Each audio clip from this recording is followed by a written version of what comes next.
tout le monde dans cette nouvelle édition entre points de bourse technique de Valoris Securities. Alors, on avait signé la dernière fois que Mazi pourrait bel et bien s'orienter à la hausse durant la semaine, chose qui a été confirmée, puisqu'on avait même atteint les niveaux des 13 000, qui a été testé, puis on a assisté à un premier pullback sur ce niveau plus ou moins significatif.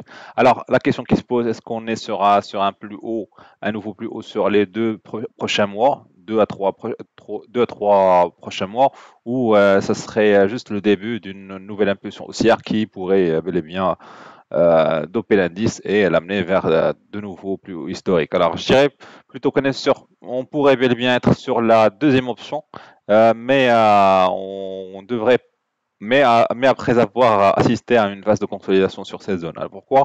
Parce que déjà pourquoi je suis plutôt positif? Parce que comme j'avais signalé la dernière fois, c'est que la réaction de l'indice donnait lieu à des probabilités de hausse, d'autant plus que plusieurs valeurs qui pèsent sur l'indice avaient une configuration plutôt haussière. Deux, on a assisté à une accélération haussière sur une moyenne mobile courte, savoir sur 9 jours. Alors, on n'a même pas encore dépassé, sans pour autant dépasser cette résistance oblique. Donc, je dirais plutôt qu'il y a beaucoup d'éléments qui vont se jouer durant les prochaines séances qui devraient faire ou pas aboutir à une accélération haussière. Donc, surtout, je dirais plutôt de se focaliser sur la cassure de cette résistance sur RSI, alors qui pourrait éventuellement amener l'indice vers de nouveaux plus hauts historiques. Alors, sur le plan des valeurs, on avait signé la dernière fois que plusieurs valeurs bancaires présentaient un certain potentiel de hausse. Par exemple, on commence déjà par Tigeri. Sur Tigeri, effectivement, on a assisté à une accélération haussière lors de la semaine dernière, alors qui a été suivi d'un pullback après avoir testé le niveau des 480. Alors, je dirais plutôt que sur les récits, on est sur un biseau d'élargissement, donc qui pourrait donner lieu à une sortie soit par le haut, soit par le bas. Chaque type de sortie pourrait bel et bien nous donner un scénario. Mais je dirais plus que je suis plutôt positif et je suis plutôt pour la hausse que sur la baisse. Pourquoi?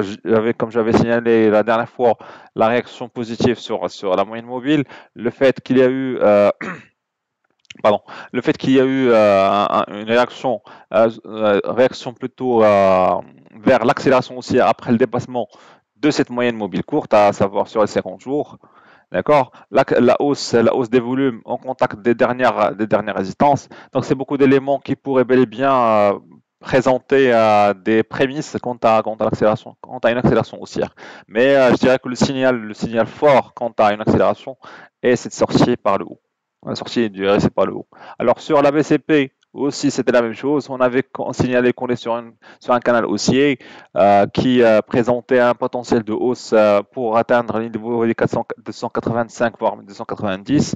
On avait signalé qu'on assiste à une résistance oblique sur les récits et que le dépassement de cette zone pourrait libérer ce potentiel haussier. Alors, lors de la semaine dernière, on a assisté à une première tentative de dépassement, donc qui a donné lieu à un nouveau plus haut vers les 274, sujet d'un pullback. Je dirais plutôt que du moment que le scénario positif de la valeur BCP est toujours d'actualité, je dirais plutôt qu'on est toujours sur un scénario haussier. Alors, sur une autre valeur, sur CH, c'est plus ou moins similaire à la BCP. On est sur un canal aussi sur les SI et on est en train de tester la résistance oblique sur le même RSI. D'autant plus que sur le point chartiste, on a assisté à un rebond sur le support oblique et donc on pourrait bel et bien assister à une accélération haussière sur CH, à savoir dès le dépassement de cette zone, dès le dépassement de la zone entre 290 et les 300. Alors, outre les bancaires, je signalerai aussi l'évolution du titre Marc Télécom. Alors, on avait signalé que le titre Marc Télécom souffre toujours de cette résistance oblique qui démontre sa force. Bon, en dépit du fait que le marché était plutôt haussier lors de la semaine dernière, cette résistance a joué encore son rôle de frein quant à cette dynamique haussière. Et donc, on assiste à une nouvelle impulsion, un frein de dépassement de cette zone. Et je dirais que je suis plutôt pour une consolidation dans cette zone entre les 243 et les 238 que sur une accélération haussière. Alors, sur la dernière valeur, à savoir Sonacid, alors j'avais signalé que la cassure par la sortie, ou plutôt la sortie par le bord du canal baissier, sur le canal, sur les récits, ne donnerait pas lieu à une accélération ou à un rebond technique sur le court terme, hein, pour retester le dernier plus haut. Et donc, chose qui a été confirmée puisqu'on avait assisté à une journée de hausse, hein,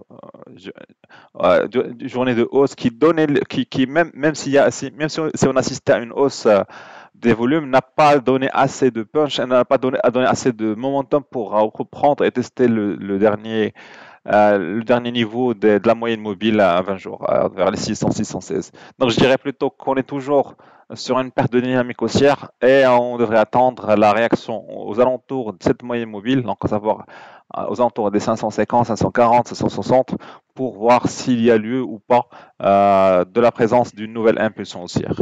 Merci à vous et à la prochaine.